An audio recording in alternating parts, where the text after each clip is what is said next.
Hello. Projection of planes ல ஒரு question பார்க்க போறோம்.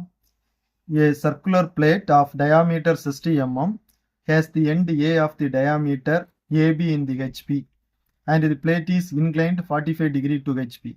Draw its projections when the diameter AB appears to be inclined 60 degree to the VP. So first shape வந்து circular plate. Okay, அதோட diameter 60 mm கொடுத்திருக்கு.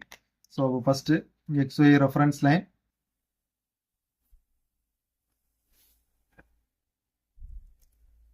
Circular plate diameter 60 mm. So அப்போ 30 mm radiusல ஒரு circle draw பண்ணுவோம். 30 mm radius.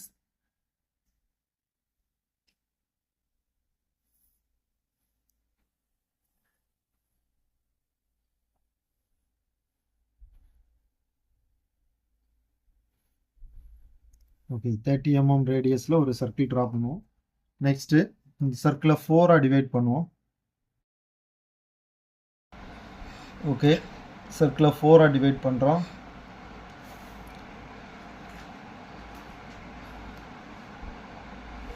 So okay, letter A, B, C and D. Okay, next vertical project பண்ணுங்க.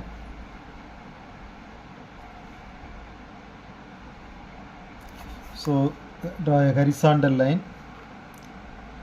So இது வந்து front view. A dash, B dash, D dash and C dash. Okay, first simple position. Circular plate oda front view and top view draw பண்ணிருக்கோம். Next plate is inclined 45 degree to HP. So ஒரு point mark பண்ணி அந்த பாயிண்ட்ல இருந்து 45 degree angle mark பண்ணுங்க. So இந்த லைனோட length எவ்வளோ இருக்குது அப்படிங்கிறத மெஷர் பண்ணி 5.8. ஸோ இந்த 45 டிகிரி இன்க்ளைண்டாக ட்ரா பண்ணணும். நெக்ஸ்ட் இந்த சென்டர் பாயிண்ட் எவ்வளோ டிஸ்டன்ஸில் இருக்குது அப்படிங்கிறத பார்க்கணும். 2.9. Okay, so A1 dash, B1 dash, D1 dash, C1 dash. 45 degree inclined angle. Next vertical lines draw பண்ணணும்.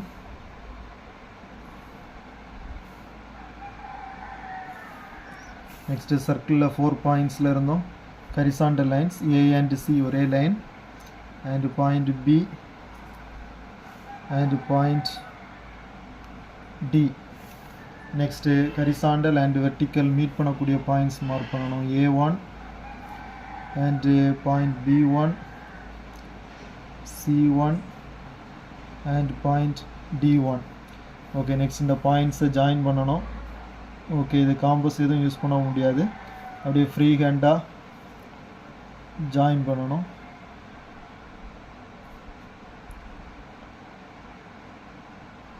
Okay, next 60 degree inclined to VP. 60 degree VP inclined draw பண்ணணும்.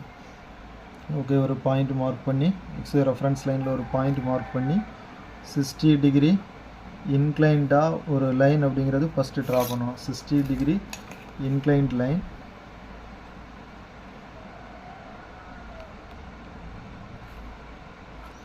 Inclined line draw பண்ணியாச்சு. Next so இதுக்கு hexagon Pentagon மாதிரி ஒரு side இன்க்ளைண்டாக நம்ம என்ன பண்ண முடியாது அப்படின்னா ட்ரா பண்ண முடியாது.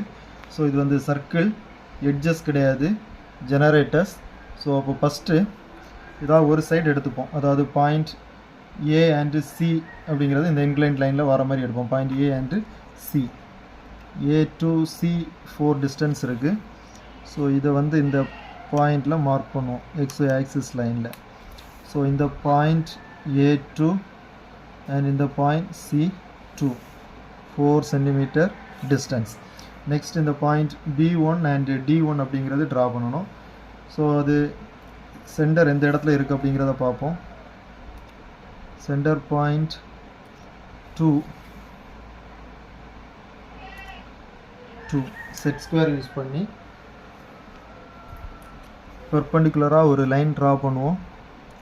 டைமென்ஷன் எதுவும் கிடையாது, ரஃபாக செட் ஸ்கொயர் யூஸ் பண்ணி அப் அண்ட் டவுன் ஒரு லைன் ட்ரா பண்ணுவோம்.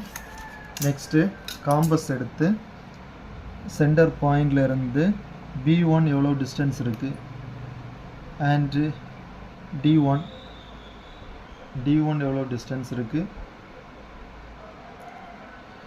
அண்டு சென்டர் பாயிண்டில் இருந்து B1 எவ்வளோ டிஸ்டன்ஸ் இருக்குது, ரெண்டு பாயிண்ட்டுக்கும் ஆர்க்கு ட்ரா பண்ணுவோம்.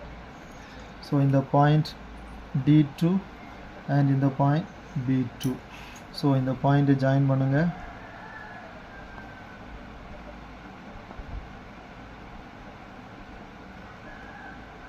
இது ஜாயின் பண்ணி ஒரு கர்வ் மாடலில் ட்ரா பண்ணுங்கள். ஓகே, நெக்ஸ்ட்டு இந்த பாயிண்ட்ஸில் இருந்து vertical lines A2 B2 and C2 D2 same horizontal lines.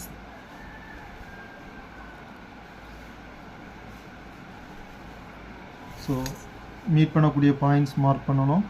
First point A, point A2, point B, B2, point C, C2 and point D, D2. Okay, இந்த பாயிண்ட்ஸை join பண்ணுங்கள். A2B, B2C,